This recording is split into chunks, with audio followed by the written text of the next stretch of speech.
Friends, आप सुन रहे हमारी कहानी एक हसीना थी एक दीवाना था। तो चलिए कहानी को आगे बढ़ाते हैं और सुनते हैं हम इस कहानी को। अभी तक आपने इस कहानी के 20 एपिसोड सुन लिए हैं और अब हम जानते हैं इस कहानी का 21 एपिसोड। आई होप आपको हमारे पिछले एपिसोड पसंद आए हों। तो चलिए शुरू करते हैं कहानी को। ये है कहानी का एपिसोड नंबर 21। रू अपने कॉलेज से निकल रही थी कि उसका ध्यान कहीं और ही था। रू बिना ध्यान दिए ही रोड क्रॉस कर रही थी कि तभी कोई उसका हाथ पकड़कर उसे पीछे की तरफ खींचता। रू का सिर किसी के सीने से लग जाता। रू सिर उठाकर देखती है तो उसे अंगद ने पकड़ा था, पर अंगद की नजरें कहीं और ही थी। रू अंगद की नज़रों को फॉलो करती है और रोड पर एक कार पे जा रही थी। रू को समझ आता है कि वो कार अभी रू को टक्कर मारने ही वाली थी। रू कुछ बोलने को उससे पहले ही अंगद गुस्से में, बेवकूफ़ हो तुम, क्या दिखता नहीं है? अभी अगर मैं तुम्हें पीछे नहीं करता तो तुम यहाँ रोड पर पड़ी होती। कौन सी ऐसी सोच में डूबी हुई हो जो तुम्हें इतनी बड़ी कार तक नहीं नजर आ रही थी? रू अंगद के कंधे पर हाथ रखकर, relax, I am fine Angad, sorry मेरा ध्यान कहीं और था, मैंने कार को नोटिस नहीं किया, पर तुम इतना डांटो तो नहीं यार। अंगद अपनी बाहें चढ़ाते हुए, डांट खाने वाला काम करोगी और फिर कहोगी डांटो मत, what a girl you are. रू दांत दिखाते हुए, लिटिल क्रेजी। अच्छा, आप यहाँ आने की वजह बताओ। अंगद रू को देखते हुए, तुम्हें लेने आया था बस, और किस लिए आऊँगा यार मैं कॉलेज। अंगद रू को देखते हुए, तुम्हें लेने आया था बस, और किस लिए आऊँगा कॉलेज। रू आई रोल करते हुए, ओह, पर आने की क्या जरूरत है, मैं तो खुद आ चली आती। अंगद रू का हाथ पकड़कर, मेरा मन, मुझे आना था और मैं आ गया, अब चलो, बोलकर अंगद रू का हाथ पकड़ते हुए अपनी कार की तरफ बढ़ रहा था। रू अपने और अंगद के हाथ को देखती है और मुस्कुरा देती है। वहीं झील महल में रात का वक्त। झील बेड पर लेटी हुई थी, उसके सामने खाना रखा हुआ था। झील खा नहीं रही थी, बस खाने को घूर रही थी। रणविजय रूम में आता है और झील को कुछ पल देखकर बेड की तरफ बढ़ जाता है। रणविजय बेड पर बैठकर, क्या हुआ जान, खा क्यों नहीं रही हो तुम? झील खाने को घूरते हुए, क्योंकि मुझे भूख नहीं है, मुझे सोना है बस, बोलकर झील प्लेट सरका देती है। रणविजय सर्द आवाज में, बिना किसी नाटक के खाना खाओ जान। रणविजय की बात सुनकर झील सर घुमाकर रणविजय को देखती है।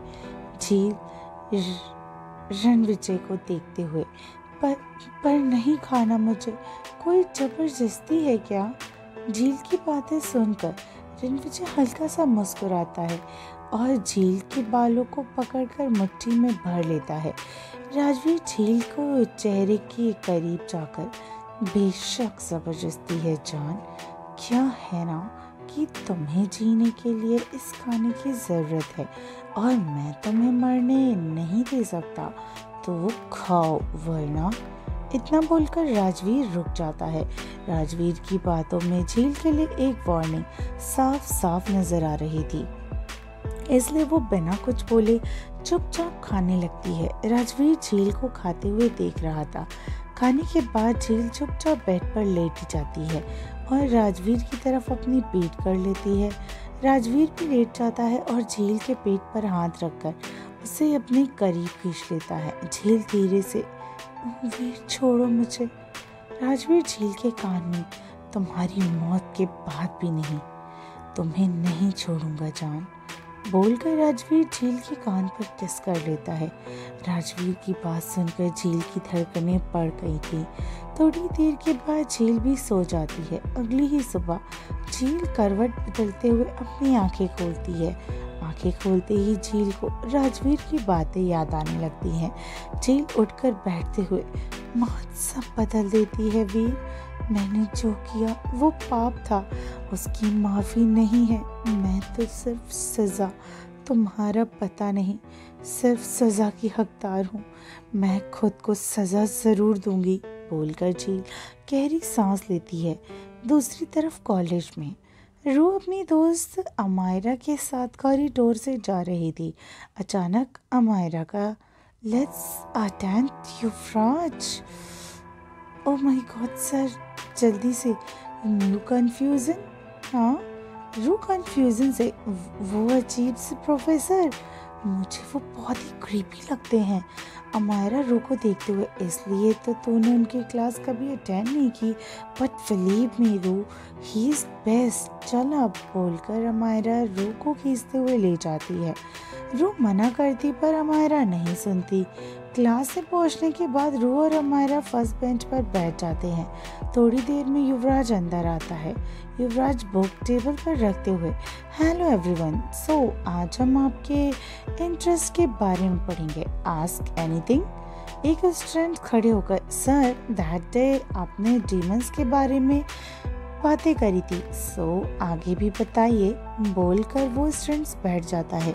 युवराज मुस्कुराते हुए, ओके सो डीमंस कुछ पाने के मकसद में रहते हैं और वो चीज़ उन्हें एक बार मिल जाए तो वो उस चीज़ को कभी खुद से दूर नहीं करते। डीमंस को जो चीज़ चाहिए होती है वो उस चीज़ को पाने के लिए किसी भी हद तक जा सकते हैं। बोलते हुए युवराज एक नज़र रू को देखता है। युवराज सबको देखते हुए, डीमंस हैं या नहीं इस बात का तो कोई सबूत नहीं है, क्योंकि अगर वो हैं तो उन्हें देखने वाला आज तक जिंदा नहीं बचा है।